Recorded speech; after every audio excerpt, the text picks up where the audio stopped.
Қайырлы күн достар, бүгін сіздерге Эхо Террора дейтін анимені айтып беретін боламыз. Ендеше лүпіл басып, арнаға жазылып, бізбен бірге болыңыз. Эхо Террора ең керемет аниме болмауы мүмкін, бірақ ол сізді қызықтыруы әбден мүмкін. Сондықтан мен сіздерге бұл туралы айтқым келеді.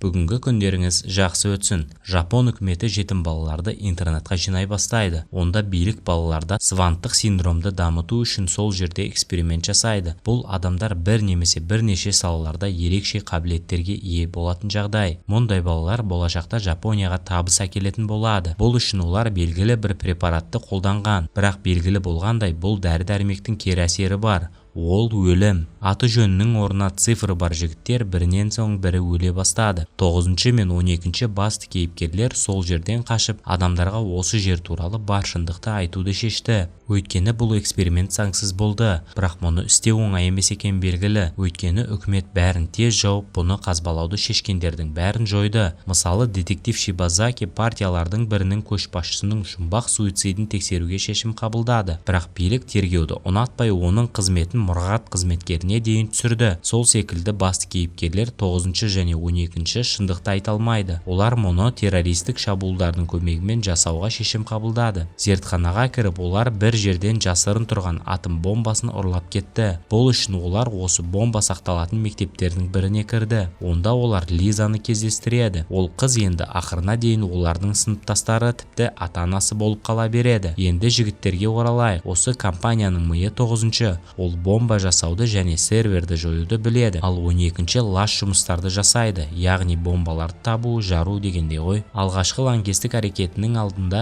олар сфинкс кейпінде интернетке бейнені жүктейді. Олар сол бейнеде Синджуку жақында қараңғылыққа батып, содан кейін жалынға оранатынын айтады. Детектив Шибазаки бұл бейнені байқайды, бірақ оған бұл жасөспірімдердің әдеттегі әзілі сияқты көрінеді. 9 мен 12 барлық адамдарды ол жерден шығару үшін ғимараттағы өрт дабылын қосады. Содан кейін олар қолдан жасалған бомбаларды қоя бастайды. Жоспар бойынша олар бұл теманы білдірмей жасау керек еді. Бірақ 12 баспалдақта Лизаны кездестірді. Олар адамдарды өлтіргісі келмеді, бірақ олар куәгерді де қалдырғысы келмеді. Сондықтан олар Лизаны қарамағына алып, онымен бірге сыбайлас болып жұмыс жасады. Олар ғимараттарды жарып жіберді. Мұндай ауқымды лаңкестік әрекетке қарамастан ешкім қаза тапқан жоқ. Осыдан кейін бүкіл полиция оқиғаны талдау кезінде кибер қауіпсіздік басшысы бейненің Tor көмегімен жүктелгенін айтады. Демек, олардың IP адресін тексеру мүмкін болмады. Жігіттер екінші лаңкестік әрекетке дайындала бастады. Бұл жолы 9 курьер атын жамылып, полиция бөлімшесіне бомба әкеліп, жағдайды бақылау үшін камераны сонда қояды. Олар полиция бөлімшесін жару ниеттері туралы әңгімелейтін видеоны тағы да түсіреді. Бірақ бұл жолы олар полициямен ойын ойнауды ұйғарады. Егер олар жұмбақты шешсе, жарылыс болмайды. Жұмбақ мынау: таңертең 2 аяқта, түсте 4, кешке 3 аяқта. Не тұрады? Бастапқыда полицейлер бұл адам деп ойлаған, себебі нәресте 4 аяқпен жорғалайды. Үлкендер 2 аяғымен жүреді, ал қария аяқпен жүреді, яғни 3 аяқпен. Бірақ оларды Шибазаки түзеді, өйткені жұмбақта таңертең біреу 2 аяқпен тұру керек деген. Ал полицияның жауабы 4 аяғымен жүретін нәресте деді. Бұл логикадан дұрыс емес деп ойлады. Шибазаки мифологияға қызығушылық танытады, сондықтан жұмбақтың шешімі Эдип жайында екенін болжады. Кезінде адам болып 2 аяқпен жүрген, кейін анасымен қатынасқа түскеннен соң ол 4 аяқпен жүретін жануарға айналады. Айыбын өтеу үшін ол көзін ойып алып, соның кесірінен таяқпен, яғни 3 аяқпен жүре бастады. Шибазаки жауапты тапты және бұл туралы бұрынғы бастығына айтты. Бірақ ол мұны тым кеш жасағандықтан бомба жарылды. Бірақ өткен жолғыдай зардап шеккен жоқ. Шибазаки, сіз полиция бұл лаңкестермен күресе алмайтын түсінген полиция бөлімінің бастығы бұрынғы детективті істі қайта қолға алуға шақырды. Желіде сфинкстердің жаңа видеосы шығып жатыр. Онда олар Құдайдың қасындағы ғимаратқа келесі күні сағат 10-да жарылып кететін бомба қойғанын айтады. Сонымен қатар олар жауабының анықтамасын да айтпады және аяқтарынан айырылмай тұрғанша оны іздеуге кеңес береді. Шибазаки полицияға Эдип туралы оқиғаны айтып берді. Бірде әкесі одан құтылғысы келіп, ұлын орманға тастап кетеді. Ол жерден шығып кетпес үшін оның аяғын байлайды. Бірақ бақташы нәрестені тауып алып, оны патшаға тапсырды. Ол оған Эдип деген ат қойды. Бұл аяғы ісінген деп аударылады. Шибазаки бұл жұмбақтың жауабын беру үшін тікелей эфирге шықты, бірақ жауабы мүлдем басқа болды. Детектив Айдахардың аяқтардың құдайы жайында айтты. Арахабаки ол Айдахар ағашы дегенді білдіреді. Ол осы ғимараттың жанында орналасқан жерді көрсетіп, полиция бомбаны залалсыздандырады. Содан кейін 9-шы террористерге қарсы жүргізіліп жатқан істі қолға алу үшін Шибазаки туралы ақпаратты табу үшін полиция серверін бұзады. Олардың келесі жұмбақтары мынандай болды. Патша білген қорқынышты пайғамбарлықты жер барын айтты, және сол патшаның аты кім деген сұрақ қойды. Ал бомба жатқан жер сол патшаның соңғы баспанасы болады. Шибазаки бұл жер асты патшалығы болуы керек, және сол жерге соқыр Эдипке оның 2 қызы келгенін айтты. Қазіргі уақытта мұндай патшалық интернет болып табылады. Полиция экранның төменгі жағында соларға дайындалған викторинаға қатысты сілтемені табады. Бомбаны залалсыздандыру үшін олар парольді, яғни жұмбақтың жауабын енгізу керек болады. Шибазаки бұл сұрақтың жауабын ойлап жатқанда, полиция штаттан көмек сұрап қаладағы барлық храмдарды тексере бастады. Камераларды пайдалана отырып, олар көлік жүргізіп келе жатқанда бомбаның дәл қай жерде қойылғанын байқап, оны залалсыздандыру үшін Шибазаки бұл жұмбақтың жауабын өзі деп тапты. Бірақ ол дұрыс жауапты енгізгенде таймер тоқтап қалмады. Мәселе мында, ол жұмбақты шешсе де полиция ойын ережесін бұзды, яғни олар жарылудан қаша алмайды. Бірақ онда ешқандай бомба болған жоқ. Тек кері айналып жатқан цифрды көрсететін ноутбук және желіде олардың террористік іс бойынша барлық құжаттары мен файлдары болды. Және тағы да олар жаңа жұмбақпен бейнеролик жариялайды. F және Z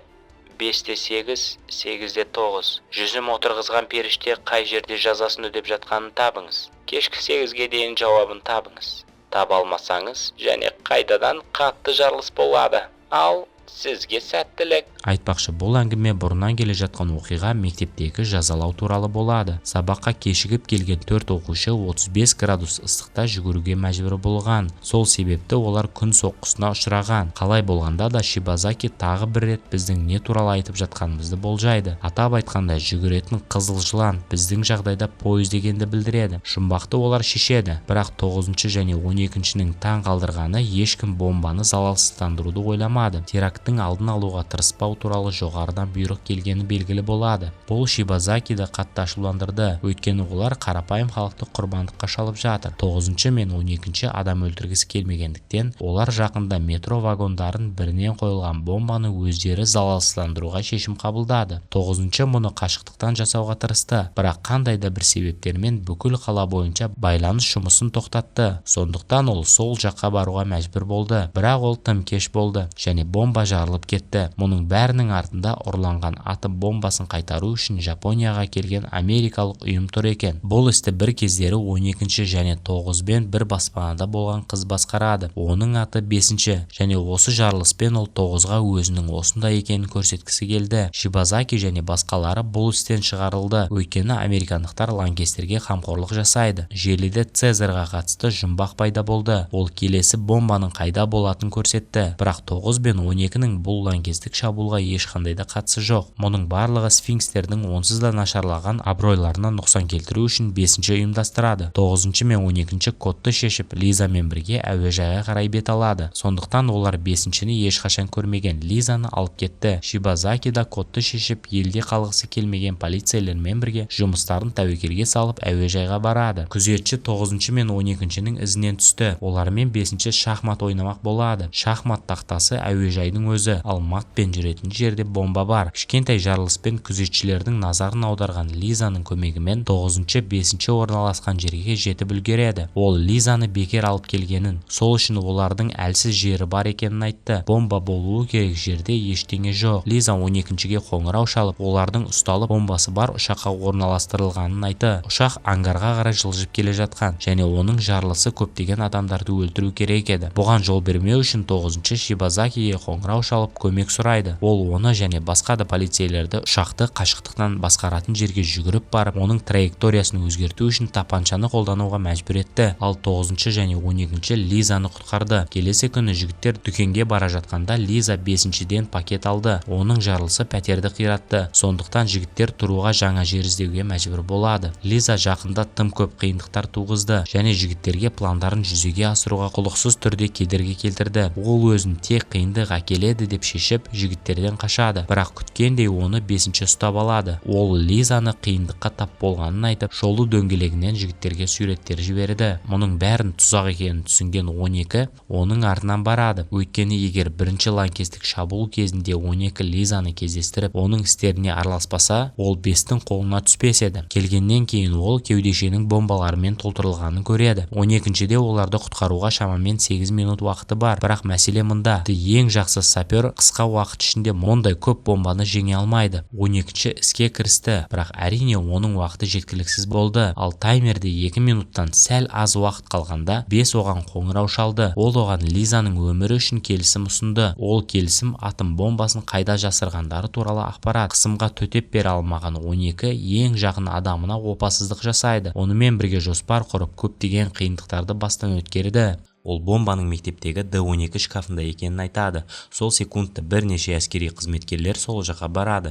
9-ші мұндай нәтиже күткен жоқ және 12-ші Лизаны құтқарып жатқанда ол сол сәтте бірден мектепке барғанын айтады. Әскерилерден алдын ала барып, ол бомбаны алып, олардан еш қиындықсыз құтылды. Біраз уақыттан кейін 9-ші полицияға өз еркімен беріледі. Ол тек Шивазакимен ғана сөйлесетінін айтты, бірақ детектив орнында жоқ. Өйткені ол жаңа әлемдегі істі тергеп жатқан еді. Яғни 5-ші, 9-ші, 12-ші өскен балалар үйі Сфинкстің арқасында оны осы жолға бағыттаған. Белгілі болғандай эксперименттік 26 баланың ішінен тек 3-еуі ғана шықты. Америка үкіметі оны өз қолына алған 5-ші, 9-ші және 12-ші. Шибазаки олардың аман қалғанына қарамастан өмір сүруге өте аз уақыт қалғанын біледі. 9-ші Шибазакиді кездестіре алмағандықтан ол нені және қалай айту керек болатын конференция құруды ұйғарды. Бірақ оны сол жерге жеткізіп жатқанда 5-ші оның колоннасына шабуыл жасады. Ол ондағылардың барлығын және соның ішіндегі ол өзінің серіктесін өлтірді. Тіпті 12-ші достары үшін барлық күшін салса да, 5-ші үшін ол проблема болмады. Ол әрқашан 9-ды жеңгісі келетінін, бірақ ешқашан үлгермегенін айтты. 5-ші 9-дан ол үшін ұзағырақ өмір сүруді сұрайды. Өйткені дәл қазір олардың жолдары 2-ге бөлінеді. Содан кейін ол көлікті өртеп жібереді